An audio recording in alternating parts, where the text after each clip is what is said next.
So welcome everybody. I'm Cindy Myers, and if you would like to get more information on what I do, you can check out my website, yourenergyhealer.com.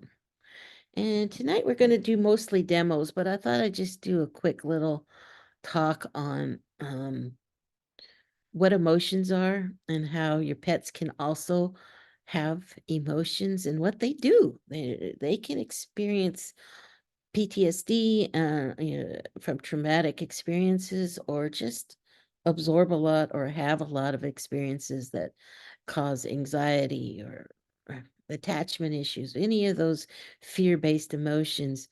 And those emotions can get stuck in their bodies. And so, what I like to do is when they have these emotions, which can cause all sorts of issues, they can cause both behavioral and physical issues. So if we have that occurring, we want to get rid of those trapped emotions. So that's what I know how to do, is identify those emotions, release them. And then if we can, we like to figure out what are the original triggers. And that can help you, either if it's ongoing trigger or if it's a past trigger, when we just need to release it. But we can communicate to them that they're safe, they're secure, they're in their forever home, whatever is needed to be communicated to them to help them get more grounded and feel confident or secure that everything is okay, that they can trust you to help them through these issues. So I like to clear these trapped emotions on them, and that's what we're going to do in the demo. So I'm going to identify some trapped emotions in your pets and help release them and see if they have anything to say. Uh, um as we get going. But it's really important to identify these trapped emotions. And again, we have them as well. And you know what? We're mini radars. And emotions, again, are just chemicals that our body creates to relate to an experience. And and when you talk about chemicals, you can break it down into atomic components. And when you do that, we're talking about energy. It's that Einstein's equation, E equals mc squared. So if there's mass to something, it has energy. So those emotional chemicals have mass. It's an actual chemical. So therefore they have energy. And what I'm picking up personally is in my empathic skill set. My intuition is as an empath, I'm picking up frequencies. So all these emotions have different frequencies. The fear-based emotions tend to be very low frequencies, and so I'm picking those up, and that's why they more readily get trapped in the body, is because they move slower, and so they take their time to get through the body. And if we can't process all those emotions, if your pet can't process out all those lower frequency emotions, then they get stuck in the body. It's kind of like food calories at that point. If you can't burn them off, then they get stuck in your body. If we can't burn off the emotions, they get stuck in the body. And again, because they're slower moving, they're more easily stuck in the body. And then they act like a dam. They actually work kind of like a magnet, in which they keep attracting similar emotions, and then they stay stuck in a certain part of the body, wherever they originally get stuck, and then the flow isn't the natural flow is not able to go where it needs to go. So it's actually blocking that energy flow. And so that's where physical issues come in, because the energy is going around it. And it's kind of like a river at that point. If there's a boulder in the river, it's not hitting the boulder. Well, there's some water hitting the boulder, but most of it is going around it. And so you'll find the erosion not where the boulder is necessarily, but around, downstream a little bit. And so the symptom may be occurring not where the exact trapped emotion is. But so we want to get rid of that boulder. And then the natural flow is moving, which allows the natural healing abilities of the body to kick in. And our pets are really good at once we clear those trapped emotions of healing. We humans tend to like to hang on to our baggage a little bit more, but our pets really can do beautifully, both physically and behaviorally, if we can remove those trapped emotions. So, and again, where we're concerned though, when we're talking about frequencies, we act like little mini radars. So if we have a stressful day, if we're in a lot of upset or worry, guess what? We're radiating that out and our pets can absorb that energy.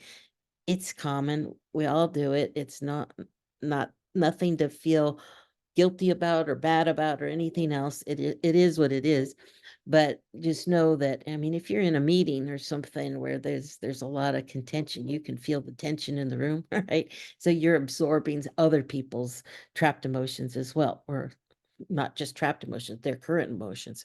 And so we can absorb other people's emotions, and our pets can definitely, those that are very bonded to us, they can really be little sponges to our emotions. So they're not always ours. So clearing those trapped emotions can just, again, benefit them and benefit you as well. Because a lot of times, I can't tell you how many times I've released trapped emotions, and the person go, "Well, that's what I do," or "That's my emotion too," and go, "Yeah, yeah," because again, we're sharing, and some of it is just because they're also wired that way. You may attract a more anxious pet if you too are an anxious person. It's common as well. You relate to each other, but you're also then feeding off of each other. So we just want to get rid of those trapped emotions. So here, like I said earlier, I like to give you something you can do yourself. Yes, use me to help clear the trapped emotions and communicate with your pet, but it's important that you can be able to do something every single day if you want to help your pet. It may take a few days to get in touch with me, but in the moment, you can really help your pet. And the easiest one you can do to help is if they're anxious or you're both anxious, is simply breathe. Slow your breathing down, because what that does is lower your heart rate. If you're calm, you're now radiating out. Now you're a radar of sending out that calming energy, and that can help your pet. If you're calm, they may go, "Oh, okay, it must not be that scary now because mom's really calm or dad's really calm." So you want to get your breathing, slow that down. It can only help and benefit your pet. The other thing is to think to them, and I like to think it, not just say it out with my outside voice, because they hear us better if we're thinking to them.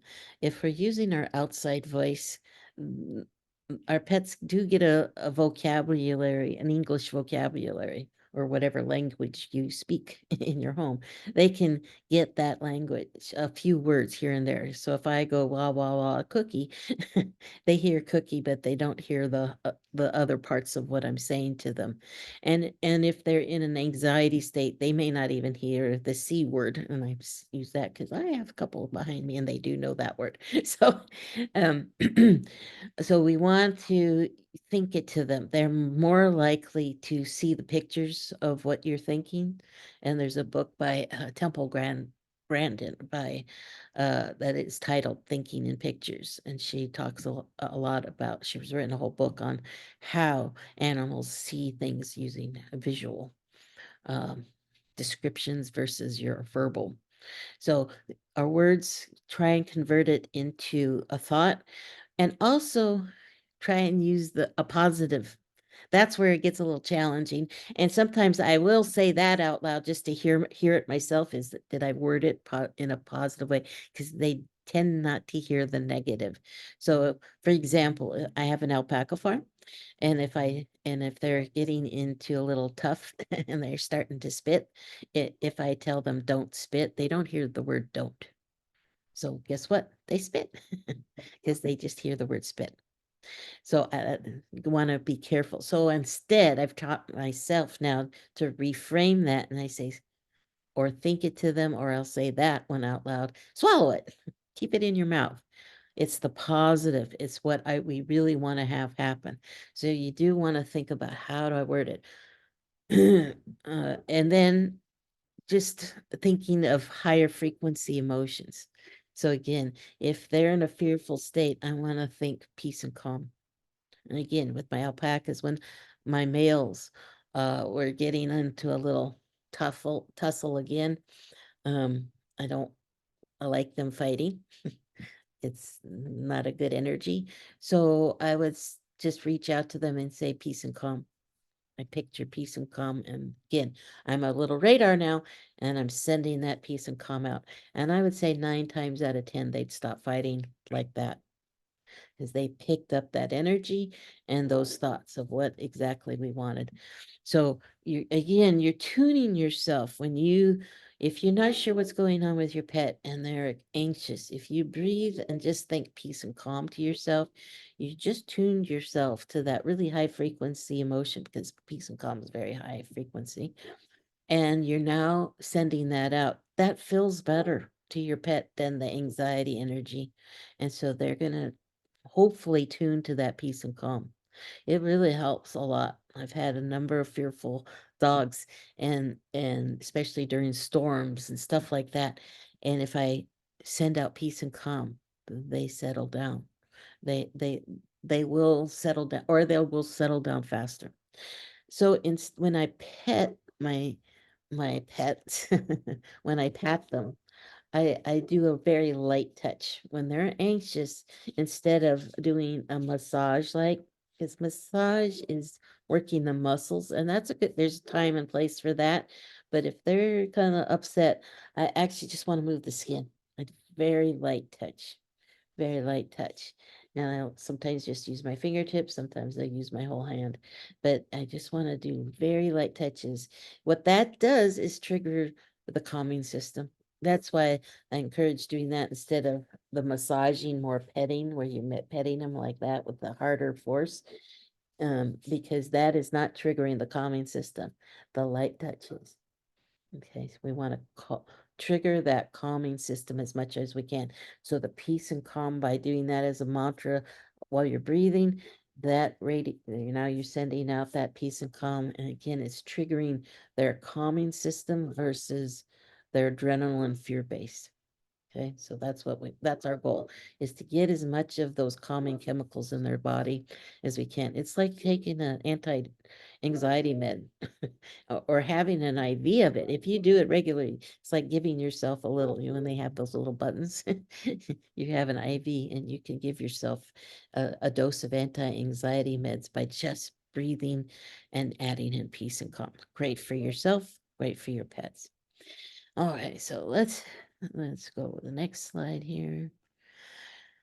So if you need some support with your pets, most of the time your pet just needs they don't have a very long attention span. So I can get a lot done in 15 minutes, especially if you've worked with me before. If you haven't worked with me before, then I'll send you to my starter package. But if you've worked with me before, well, our pet just needs 15 minutes of me understand what the issue is and clearing, because the one, they don't have the attention span, and again, they really and they don't need coaching. I just need a quick little communication and clear those trapped emotions out.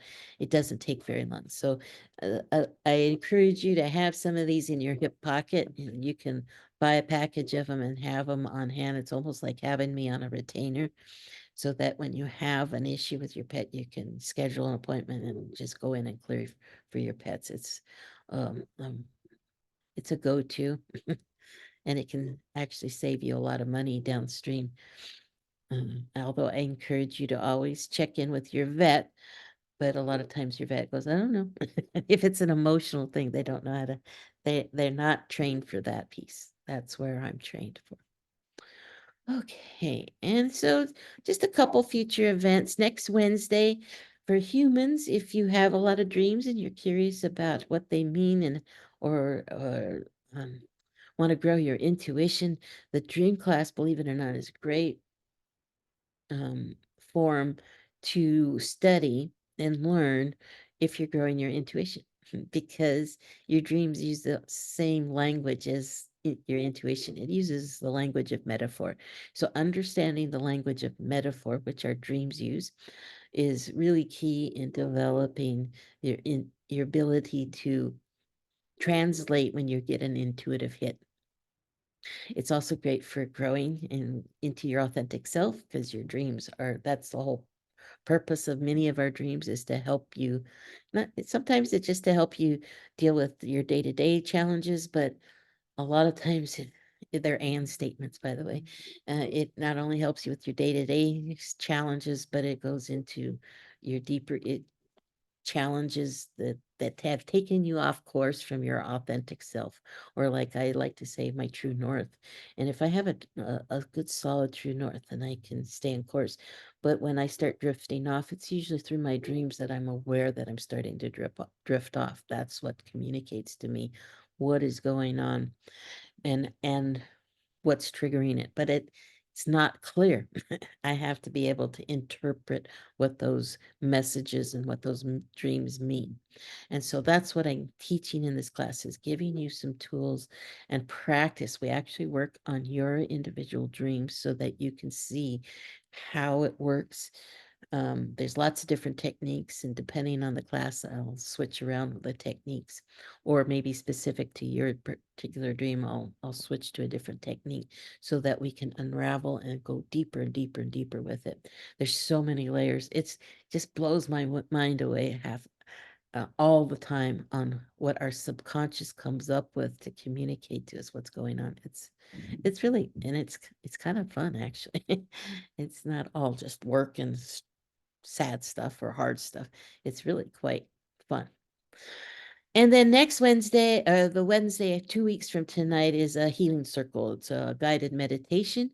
So that's March 13th, and that'll be at 6 p.m., same as tonight. The dream class will be at 5 p.m. So just note that on your calendar. There is a $39 charge for the dream class, and the healing circles is on a sliding scale. So you can check out the website for both of those, and I'll send out emails. And if you have any questions, feel free to reach out to me. All righty, so let's get to the fun part that you all are here for. Let's do some demos.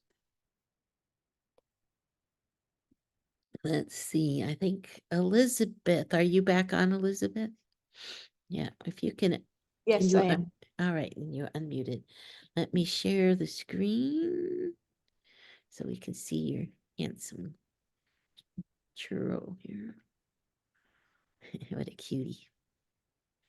So how can I help you with churro? Separation anxiety. So we mentioned that a little bit. Separation anxiety is a tough one, but again, I'm going to refer you to the modality of T-touch. And this is what I used. I talked to you before I started recording about my dog. I don't know if you were on when I was talking about my Spud and being afraid in her class this morning. And I used a lot of T-touch before, during, and after, actually. So you can go to YouTube's and look up T-touch for dogs. And again, and I do that's that that with light them. touch. That's a Yeah, really I do light that touch. with them. Because we want to get those chemicals flowing as much as we can, as often as we can. Separation anxiety, it may not always be able to stop it fully, but we can minimize it or get them out of it faster. And T-touch is one of your tools. So also thinking to them, what's going to happen? So you can think to the churro, you're going to stay home. I'm going to go for an outing and I'll be back. And I like to use an event that they are well aware of. So maybe it's before mealtime. Maybe it's, you know, they don't have a real strong concept of time. So, but they are more event driven. So I always come home to you. I'll be home. Okay. I will come back to you. And now let's see, let's just kind of release some of the trapped emotions. And is Churro a rescue dog? Yes, Okay, so that's like mine. And how long have you had Churro? almost a year. So I'm tapping into Churro right now. I'm just scanning and listening. Neck is out a little bit. So there's some, I suspect they store, Churro stores some of those trapped emotions in the neck. That would make sense. The neck, the shoulders, where the withers are. Do you know where the withers are? It's kind of in this area here.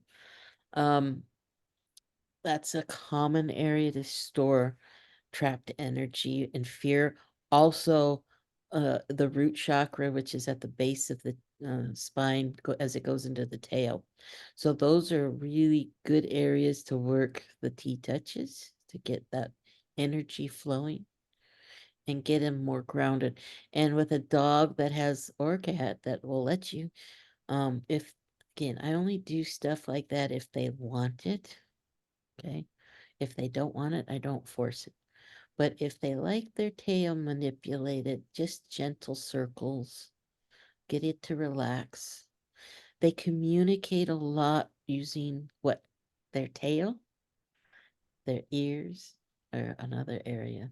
Those are good areas to work those T-touches and or massages if they like their ears worked. Work the ears and the tail because they communicate a lot through both of those, especially, and they carry a lot of the fear and the tension in those two areas. So we want to kind of just get those areas, keep that energy flowing. And again, as you're doing it, think peace and calm. As I'm doing T-touches or just gentle rubs or petting them, I again breathe and do the peace and calm as I'm petting them. Because now Is it's like, that before I cool. leave? Would I be doing all this before I leave, when I get Yep, back? I do it. You know what? I do it throughout the day. I just do T-touches as often as I can. What I quite often do is I just switch. If I'm petting them, I'll switch over to T-touches. Again, think about you're just getting those chemicals flowing, and you want, especially with an animal that has a lot of fear, the more you put in the calming chemicals, the better, because they're carrying that anxiety around all the time. So we want to counter that with as much of the good stuff, the good chemicals as we can. It's kind of think of it like a whole food. It's so good for them. And so again, you want to get that good flowing energy in their body. It feels good. They may even, once you start doing it, what I do encourage you to do in the beginning, especially, is do it when they're already relaxed. Okay. Don't try starting doing T-touches when they're anxiety. Because now they can associate anxiety with that, and we don't want that. What we're trying to do is introduce this feel-good energy, these feel-good touches, this feel-good petting into their system. And so it creates now a Pavlovian response. So the more you do it, now it's going, oh, that feels good. And it goes faster and faster into their system. They know, oh, they'll start turning it on faster. It's instead of just a trickle in the beginning, it'll be full as soon as you start. It's like, oh yeah, oh, that feels good. And they will sometimes turn their body to what they want done. So quite often I had one dog, she constantly would come up and want her butt done because again, her attention was in her tail, but not always. But a lot of times she did, especially when she was really afraid. She would turn her body around and want the rear end done. So trust them to when they turn their body, or if you're doing it and then they suddenly turn their body, trust them. They're telling you where they want it done because they know exactly where it's needed. And if they're more reactive, if it's too strong in the beginning, it may not feel as good, or that it's just so sensitive, they'll walk away. And I let them. And then when they come back, I'll remember that, oh, this is the area that they were kind of tender in. So I'm going to back it off. I'll go to where they like it and then ease into it, back off and then ease into it until, oh, now they kind of, and some of the reactions that you want to look for that they're accepting this and they're liking it is they'll yawn, they'll lick their lips, they might pass gas, but they may stretch, they may shake. So those are all signs that feel good energy, they're releasing the tension and oh, that feels better. So those are the signs you want. And again, if they've had enough and walk away, okay, that's fine. So try that. So let's clear some of that anxiety in the neck.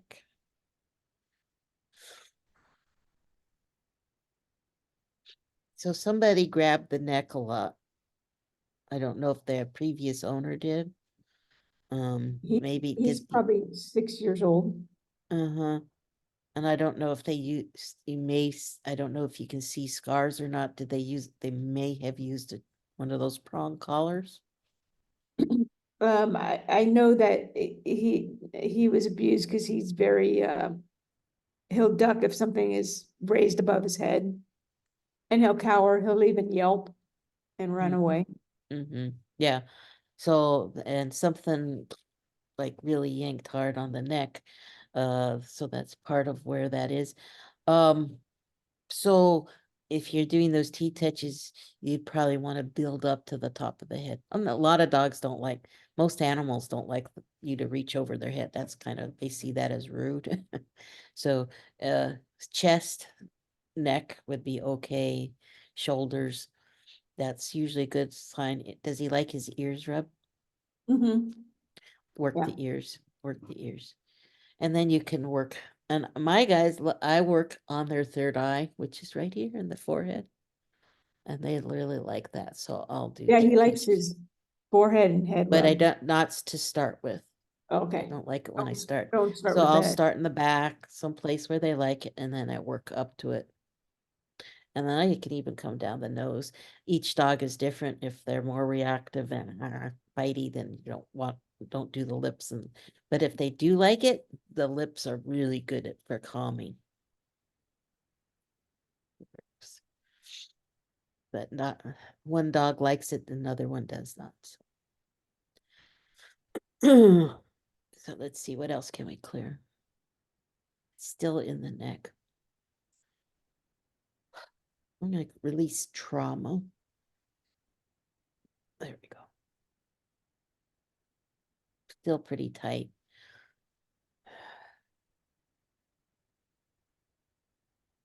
Fear. Releasing fear. I'm gonna let, and are you, is Churros forever home? Yes. I will let him know that.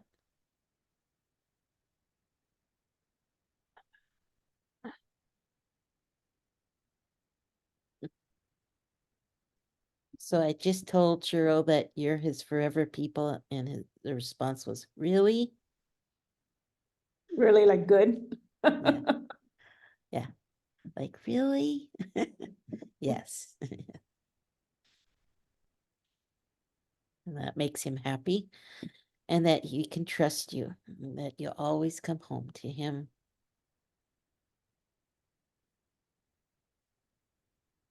Does he like car rides and stuff like that?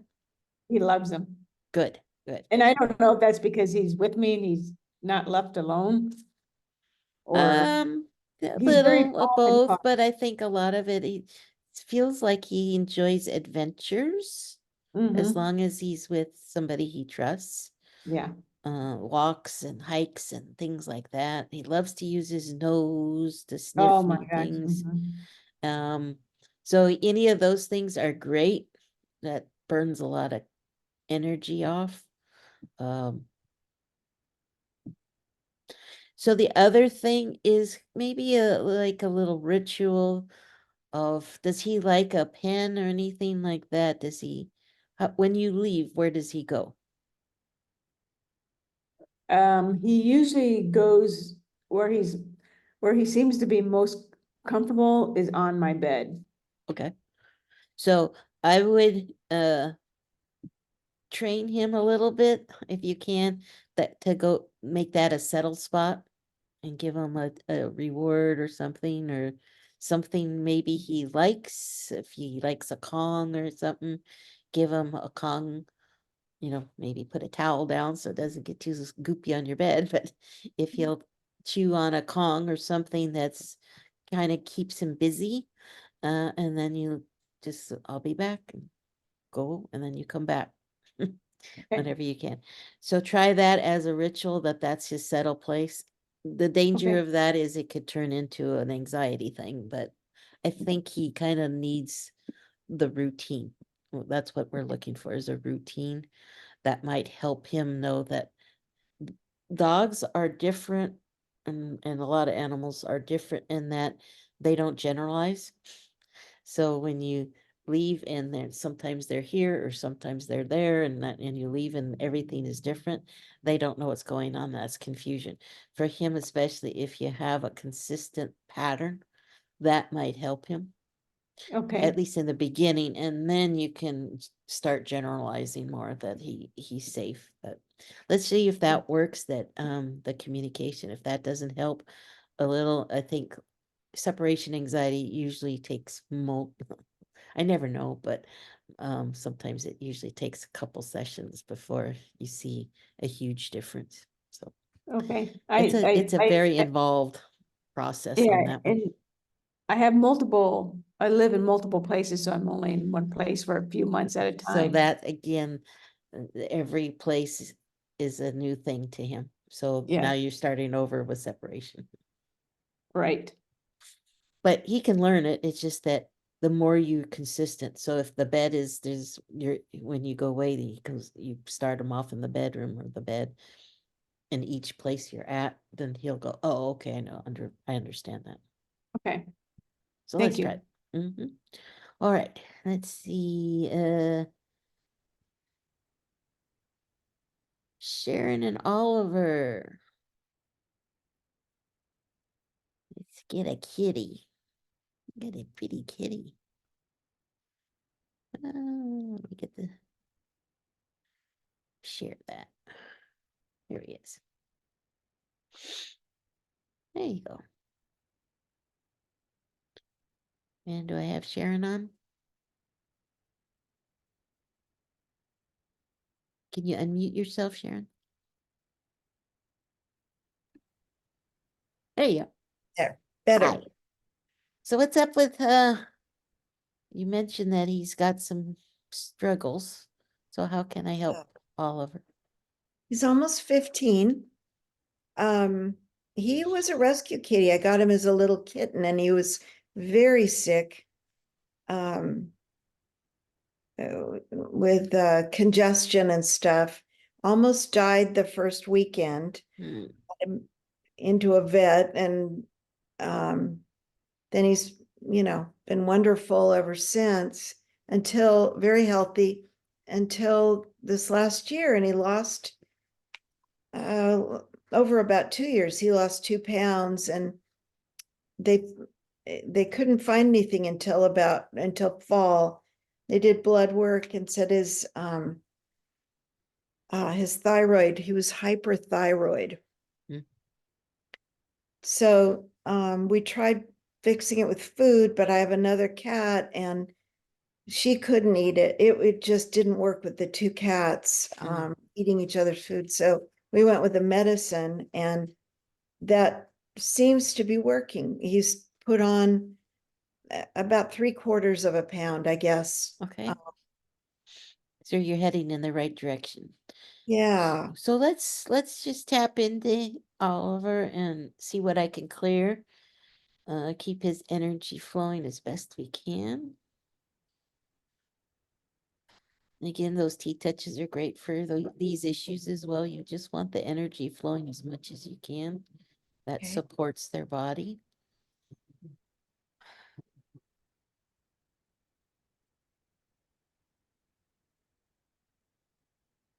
Just scanning him right now and listening.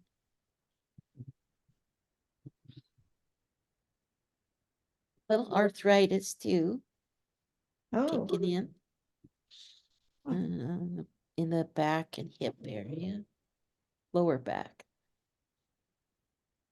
So clear that. It's supported, and it's unsupported for the body, not getting me what I need. As they get older, their body isn't supporting them as fully as they were as a kitten in younger days. So clearing that.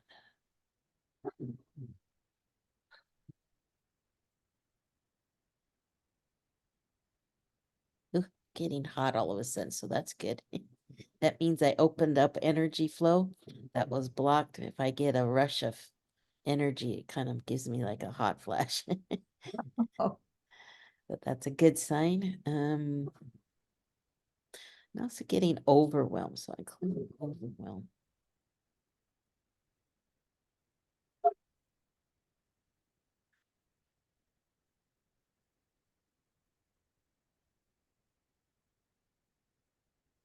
I, has there been a lot of stress in the household this past year? Um, Or yeah, about, I don't, about a year and a half ago, I had plumbing leaks and had to have my house repiped and 2 bathrooms redone. So, I, I didn't have any toilets in the house, so I stayed at my daughter's house who lives nearby, but came here during the day and stayed in a small room with both of my cats while the work was going on, just to be okay, with so them. that he was telling me there was a lot of stress and things happening Yeah, for a while, and that was a worry and concern, even though you were there and doing your best. They don't like a change in their routine, and especially cats, sometimes they don't like the workers and the sound and the noise, and not just the noise, but the smells and just different energy. They don't understand what the heck's happening.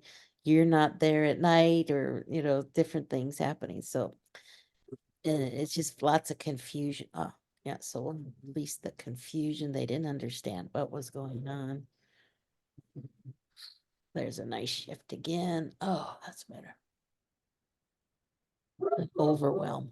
I was very overwhelming, he said. Oh, my voice is just going out, so I don't know. Is he vocal? he has he's like a bigger than life personality. Everybody who meets him just says he's like a big dog. But he has a little tiny voice. Oh, well, that makes sense. Where's the thyroid in the throat? Okay, because I was Yeah, just getting a distortion in the throat, duh. So that's why. So I'm picking that up, the distortion of the thyroid. So let me try and clear as much out of there and rebalance that energy.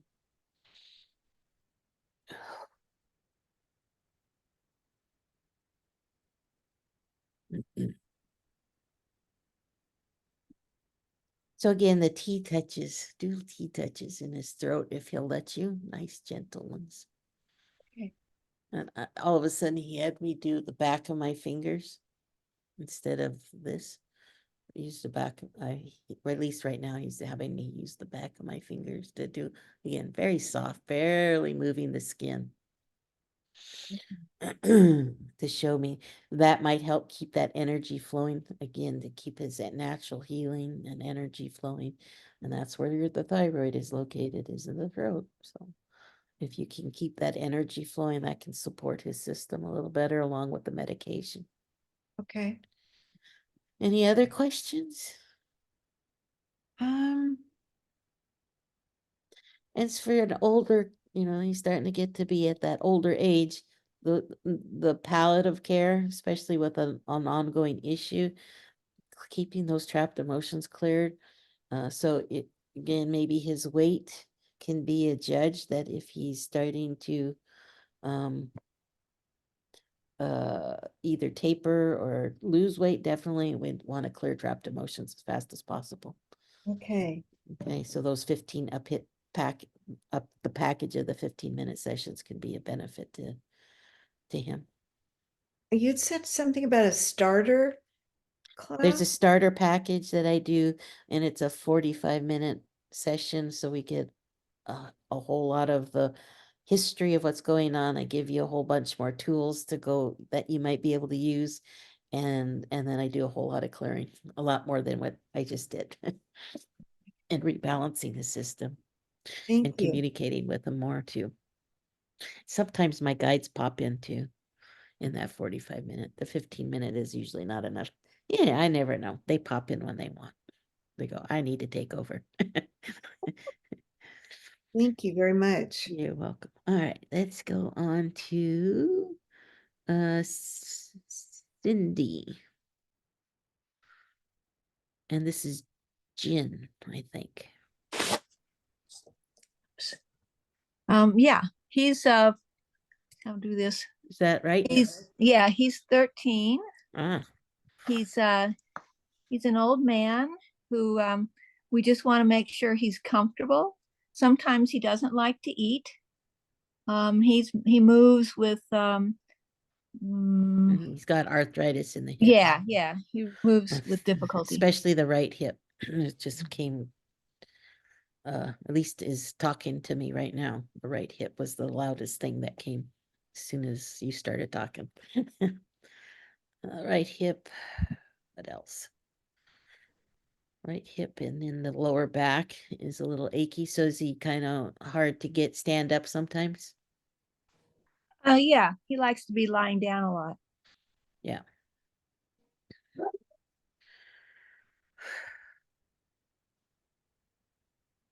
So that unsupported again, we'll clear that. And that again, that's usually because right now for him, body just isn't supporting him as much as it used to. Frustration. Frustration. At times. Peeved. Wonder what he's peeved about. He might be peeved at his sister.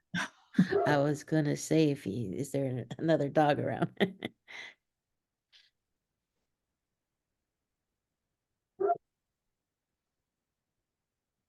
Is his sister a talker? Yes. That's irritating it to him at times. He was talking about how she's noisy. She talks too much. We both feel that way. We all feel that way. Although I think maybe the hearing is starting to go and the eyesight's starting to go a little bit. Nose is still working pretty good though. Yeah. Oh, and he says he's very smart. Yeah. So, the older guys, they still like learning things or doing things for us. So if you just may have to, maybe sitting and doing the downs are harder in training stuff because it's too hard on their back. But I had an older guy and he still loved if I did training stuff with him. And so we just do simple things like hand touch or something. He couldn't see or hear very well, but man, he knew if there was a cookie around. And so I'd have him do little things to earn that cookie because he was smart and he wanted to use his brain still. So yeah, I had taught him to spin and weave. So we just did slower circles. He used to do them really fast, but now I'd have him do slow circles. Anything that helped him learn to, or like he was still working, doing something and using his brain, his mind, because they're smart. So puzzles, anything that works that nose a little bit.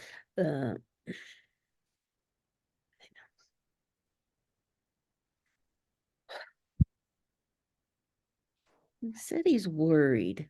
What are you worried about? You. So is there, maybe, are you worried about him or he's concerned about you for some reason? I don't sure why.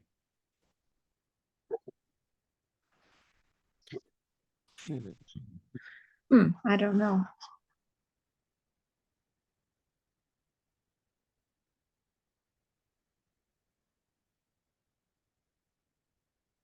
Maybe Well, he might, I don't know, he might be worried a little bit because he was friends with Fred.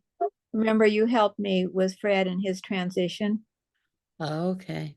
and he knows that I still miss Fred. Yeah, they sense grief and they know. So that might be it. That he just knows you're grieving too. Well, let's release some grief.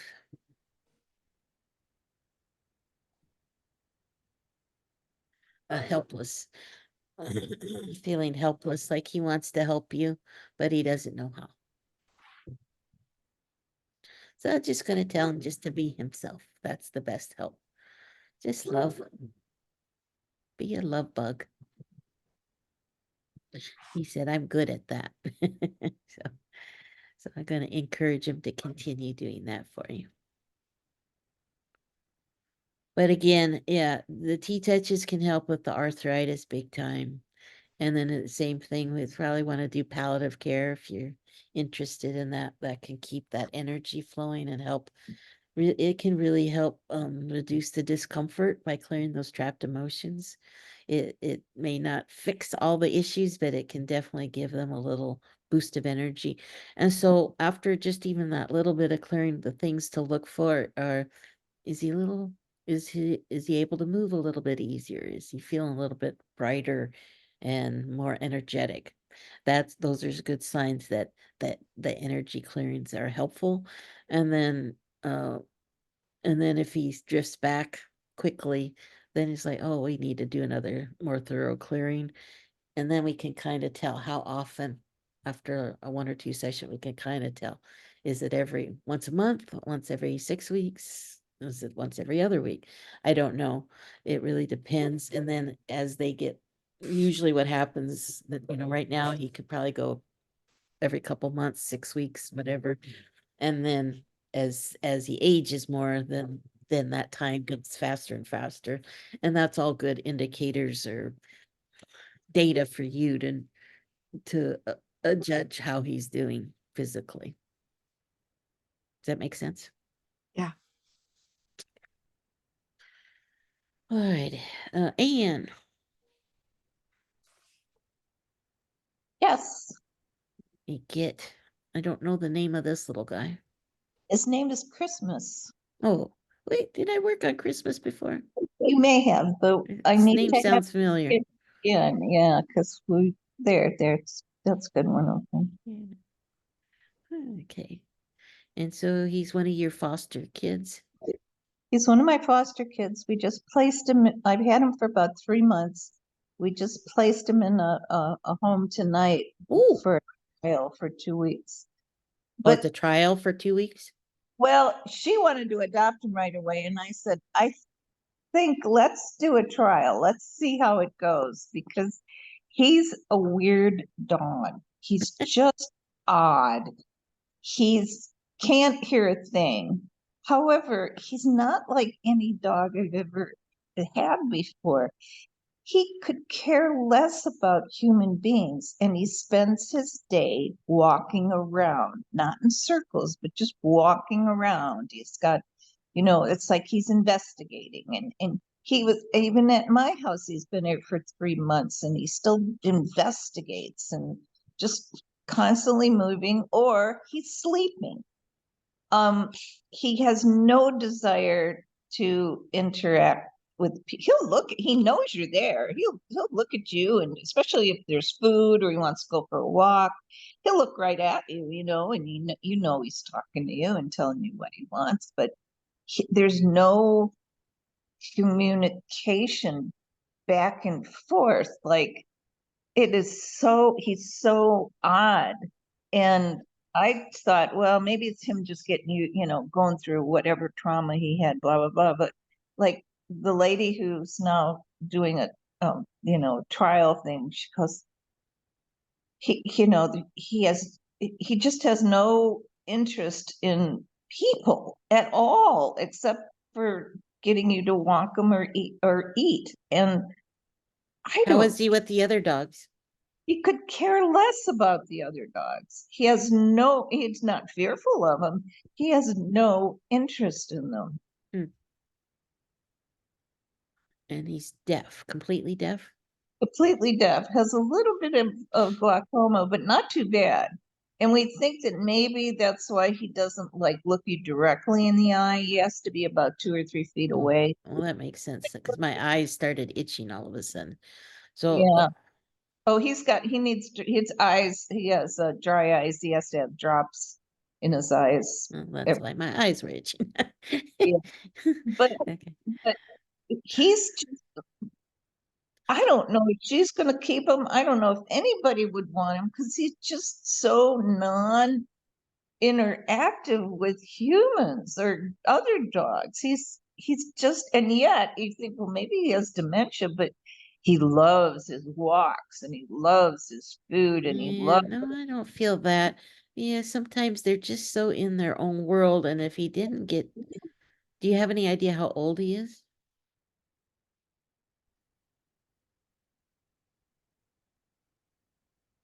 Hello? Are you there, Am? Did I'm I just, here. oh, do you know how old he is about? The vet thinks about 10. Okay, so he's probably spent a whole lot of his life not engaged in his own world, and nobody worked with him to teach him to be in his own world or outside his world, because it does take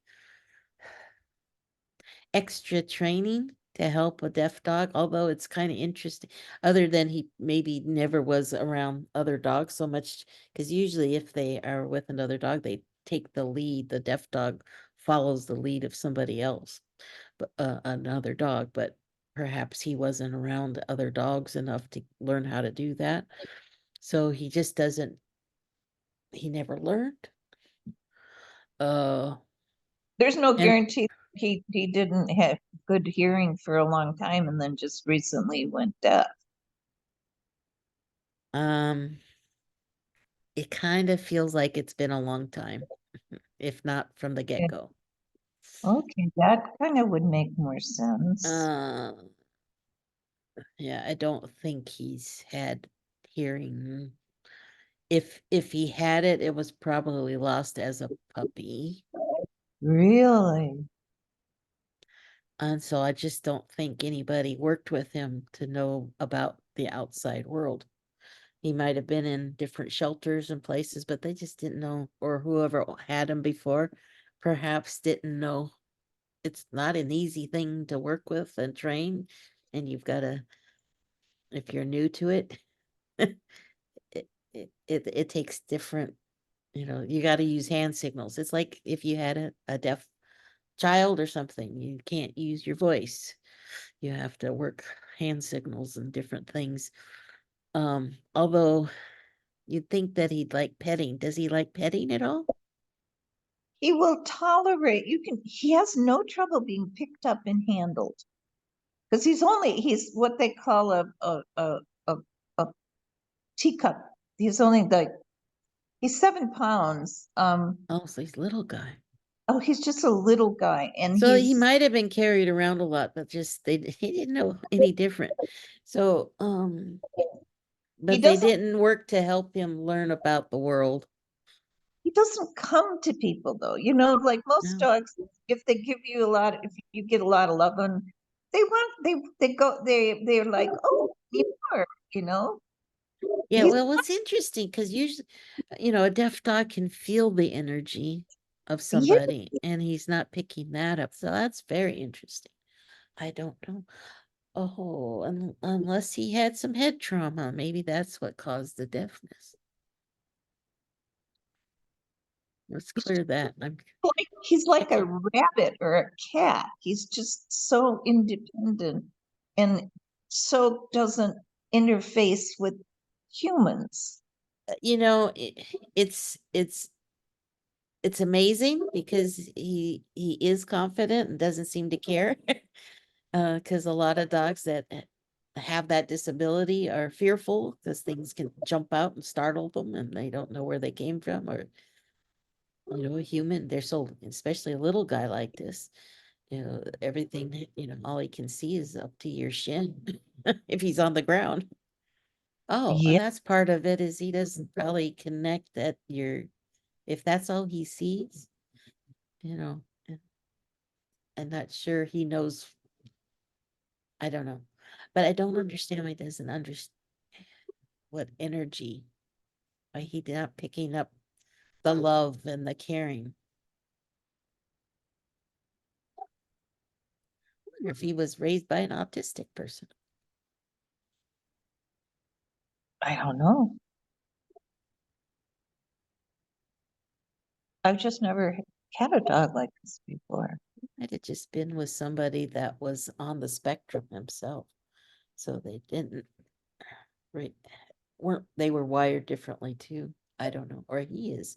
Wonder if he's autistic. It's gonna seem like he's autistic.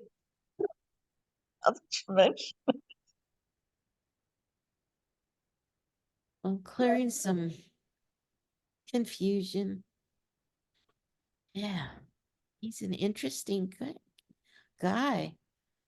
I'm not sure what to tell you on this. I think the autism that just came through may be more accurate than anything. I know some of dogs are kind of on this. They seem like they're on the spectrum, and because again, they don't generalize as a general rule.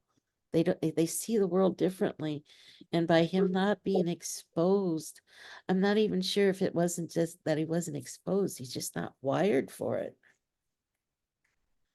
So what Yeah. I'm seeing I'm trying to even scan his brain circuitry right now. And there's definitely, besides the hearing, there's some funky or lack of signals flowing.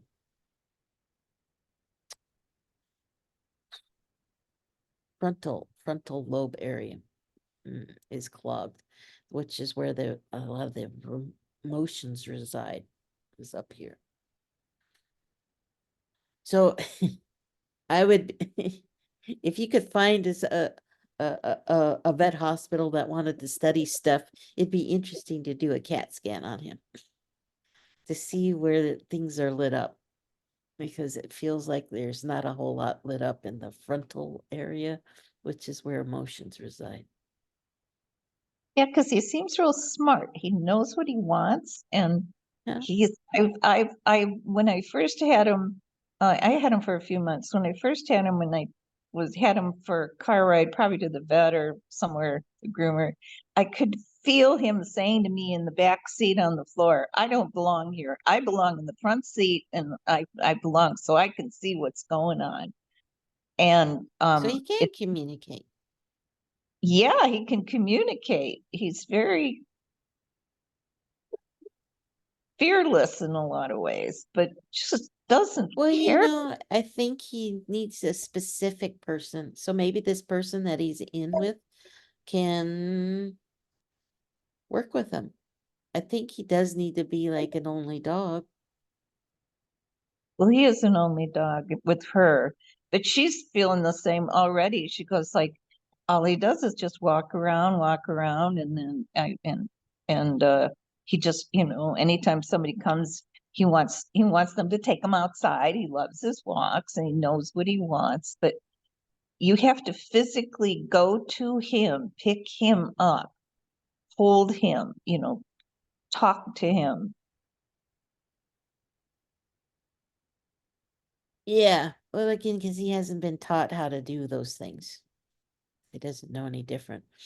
He didn't get trained on, it's really hard to train a deaf dog on recalls because you have to use hand signals and other means of communicating with them, and probably intuition, because he's hearing you and you're hearing him he's sending pictures to you and telling you what he wants and needs, Very but he did not uh, and I don't understand where the emotional, the bonding is. There's a distortion in the bonding that could be for chakra area distortions, but I'm not sure what the source is. He's not showing it to me of what the original problem was, if it was a birth defect or just not, nature versus nurture. I'm not sure if he was trained. Like, and it could be an and statement in there.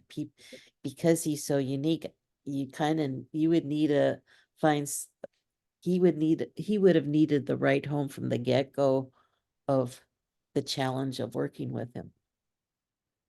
It was with a single And you have lady. to have somebody that isn't going to take it personally, that he's not going to look at you and go, "I love you," like a normal dog.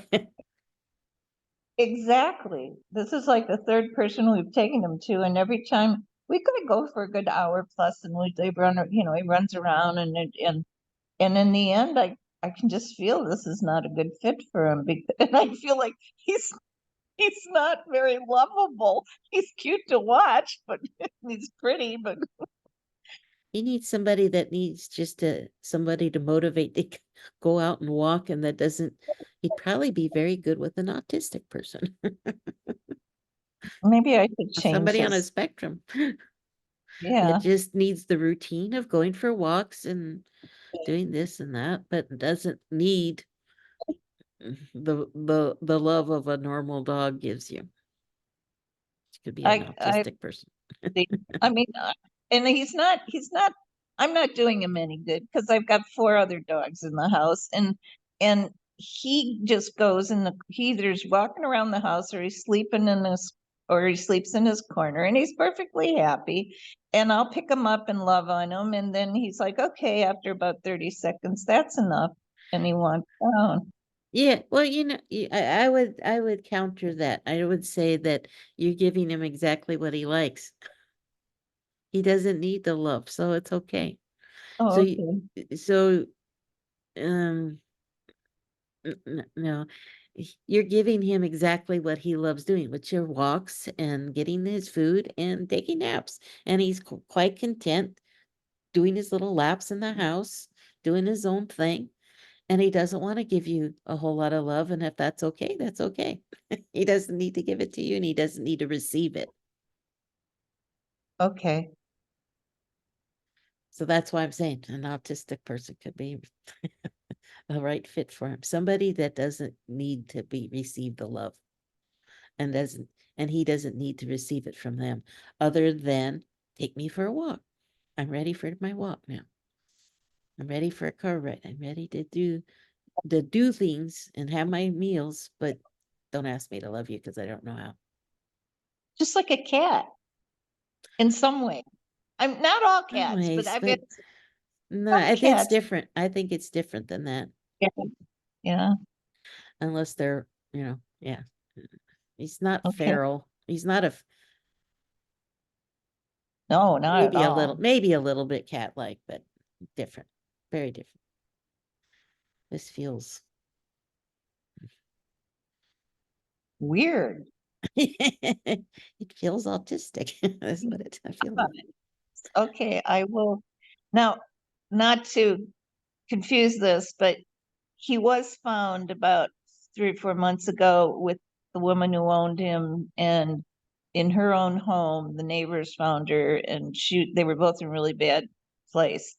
She had dementia, and so she hadn't been taking care of him, and he'd lost some weight. He wasn't totally, horrible shape, but they said her hair was matted, his fur was matted, got her to a nursing home, got him to us. And at first, it took a while for him to sort of come out of that funk, but he's been real stable for a few months and very comfortable. And Again, because you're giving him his needs on a schedule, he gets his walks, he gets his food, he gets the basic stuff that he requires and expects from us humans, but he doesn't need the love stuff. And he may not, maybe he had it before and maybe he not, I don't know. But with somebody that has dementia, it was probably very inconsistent. And that would be very yeah, upsetting to him. And that's why he was shut down. But getting him what he does like, which is his walks, his car rides, his food, and on a routine and a schedule, and just meandering about, that's all he needs. That's all he wants in life. It's all kind of right, then simple. I won't feel guilty about not giving him enough, No, not working with him nope, enough. nope, nope. He's okay with that. That's not his thing. Yep. So yeah, take that Thank out of you. your equation. Yep. Okay. That's our projection. That isn't enough, but for him, it's think of Sheldon Cooper on Big Bang Theory. He's Sheldon. if you ever watch that show. Oh, absolutely. I love this show. Um, well, I will give this advice in some respect to the lady who's Yeah, see trying if to, they're okay with that, that yeah. you don't have to go overboard trying to give them love, because it probably won't sink in.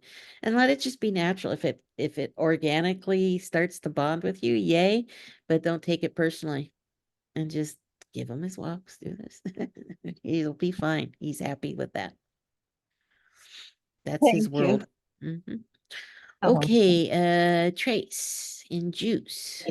You're up. Well, going a little late, so I apologize for that, but I wanted to get to all you tonight. Hi. Are you unmuted? Is Trace on? Can you unmute yourself, Trace? I can now that I found it. There you go. All right. So I just worked with Juice the other day. So how's Juice doing? Well, we think she's responding and doing well, and then all of a sudden she'll have a bat out of hell moment and regresses, but then the consistency of doing better is seemingly more regular and noticeable. Okay. And this was doing more eye contact and And a ton of T-touch. We're doing look at me, watch me, making eye contact, telling her she's calm and that she's safe. And my sister who's been walking her a lot in the daytime, and she's, I think, noticed her, she's a rescue too. And I think she's noticing a little bit of more calm. I work all day, so it's hard for me to spend the kind of time, but we're committed to doing this all together. And yes, she is the annoying sister of, okay. That barks a lot. Okay. That makes sense. but she's a So sweet, sweet girl. And we're just trying to get her to understand that she's safe and that she's not going to be hurt here and she's not going to ever want for anything. And so, once you get some more of that watch me and some of those basics down, um, I would have you clicker trained before? we have tried every modality of training from extreme to gentle, and she doesn't, she's responding more to what you told us, this week to Okay. try Okay. by far over anything else. So yeah, I would just for now just continue lots of reinforcing the watch me, and let's just get those nice and solid. And then I like doing a hand touch or something like that where they take their nose and touch the back of my hand, or you can do Yeah, we do open touch. hand. Another dog trainer that I took her to said, let's work with touch, when she comes and puts her nose on my palm and then she gets treated. And to get her attention, I will use that frequently. And she does still come right over, no matter how Good. crazy her world feels to her. She'll come right over and touch her nose to my palm. Good. And then goes crazy again. Yeah, okay. So yeah, so the touch, and then some of the reward can be, instead of a treat, also do some of the T-touch, a little touch and the praise with it, instead of amping it up. Because sometimes we make the yay, and guess what? That makes them excited, and that's not what we want. We're trying to get her calm, not more excited. So we want to, instead, I would do a little touch, and then the reward is a nice pat. And you can say good or whatever, but just light touches, and she can still get goodies. I like doing it randomly. So once they learn how to do something really well, sometimes they get a goodie, sometimes they get a touch, sometimes they just get a word of praise. Um, it's just very random. It's kind of they never know when the jackpot's coming for that, where they get a whole lot of goodies. But at the same time, if I have a really hyper situation, I don't want to add to it. So I want to get myself as calm and them as calm. So I'll just do a good, quiet, good expectation. Get them in a sit, good. Um, uh, or, for my girl, I had a Kong handy and they could get that energy out chewing on the Kong with a little peanut. I put peanut butter or something like that and I freeze it. And they could get a cup, give it to them to calm down. If that's something that they can have, that's safe. I want to get that energy out as opposed to them just zipping all over every place. So keeping that redirected, in other words, and managing where I want the energy to go instead of just spinning out of control. Okay. I want to refocus. And if they can chew on the con, that burns a lot of that energy. They're thinking about that. They're working on that chew. Anything that gets that energy out that's more productive versus, bouncing off the walls, barking like they're crazy and all that. So I redirect it, but I want to give it to them because they touched. They did something positive. They earned it instead of, oh, be quiet and I'll give you something. You're rewarding the barking. So I want an interim step. It may be just a half a second that they're quiet. The one thing that I did, and I wouldn't do it right away, but you might think about how you would do it down the road, is I put I I I like to take a habit that is like barking or jumping, any of those behaviors that can be undesirable, I turn them into a trick. And so I don't say that it's always bad, that they can actually get rewarded for it. So if it's barking a lot, I wait till they're quiet and I train the quiet parts because they got to take a breath at some point. But while they're barking, I like to put it on a hand signal. I love hand signals because one, they understand it better than our words. So my hand signal for barking is I just wiggle my finger back and forth. That means so while they're barking, bark, bark, bark, bark, bark, and I go good, and then I quick give them a treat, and and so they're taking a break to get the treat. So they're waiting. So my good now is the indication of being quiet. I'm She's interrupting the barking. And so I'm going, yeah, go ahead, bark. Okay, good. Now you're done.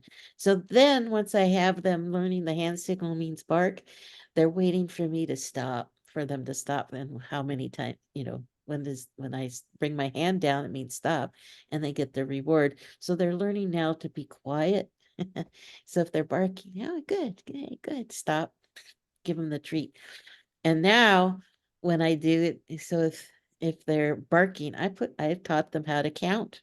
Of course, it's a trick because they're looking for me to tell them when to stop. So then it's like, oh, here, let's make it a trick.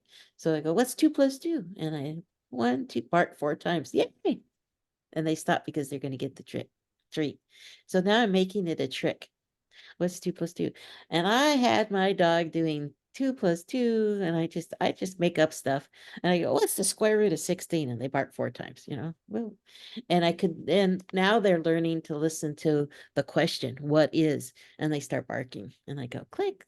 So I'm teaching them really to stop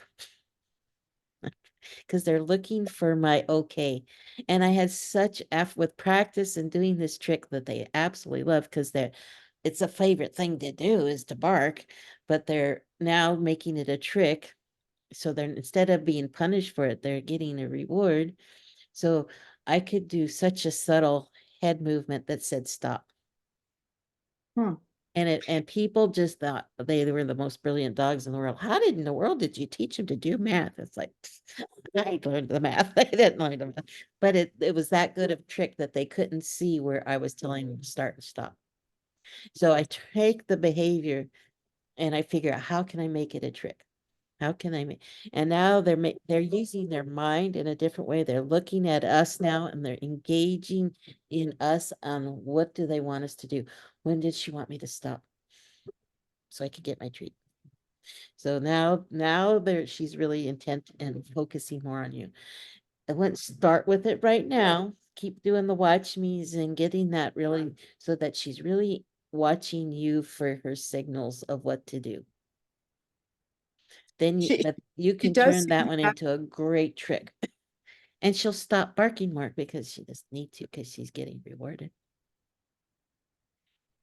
I was wondering how I could try to, she seems to have a self-soothing practice. She mouths a lot. She doesn't bite, she doesn't nip, but she has to mouth something and she has to use her hands a lot. And even when we're giving her the T-touch and calming her, and she's seemingly, she almost fell asleep to my sister's T-touch today. And then like something ignited her and she immediately started mouthing again. And to me, that seems like that's her calming mechanism Mhm. for her. But how can we turn that into maybe something a little bit more positive? Oh, I've seen dogs where they've turned it into again, another trick. And they put it to music, or they say, whisper, say something. So they'll make it, yeah, think of anything that you can turn it into a trick. For my dogs that love to jump in greetings, I don't want to be greeted and with their muddy paws and I don't like them jumping on me or others. So I turn that into a command, and I stick my hand out to the side of me as far out as I can. And I say Shamu, but I have a hand touch. So they learn to touch my hand and they jump up. And a couple jumps and making that a trick of going Shamu, and they jump and touch my hand nice and high up. They got that energy of jumping, and they get a good dog, and maybe a treat and a lot of times it's just fun. So the reward isn't just doing it, and then they get the praise. Yay, good job. And but they're not jumping off on me, and they've gotten that energy out. So they've been, instead of having to stifle it, which is so hard for them, again, how can we turn it into a trick? Okay. And then now they're getting rewarded for it, but you're also teaching them how to stop doing it too.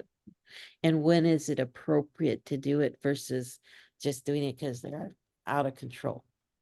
So now you're also teaching them how to do it under control, under your directions of when it's okay to do it. And some of that is knowing them. So when they're really excited, okay, I got to use this and burn that energy off.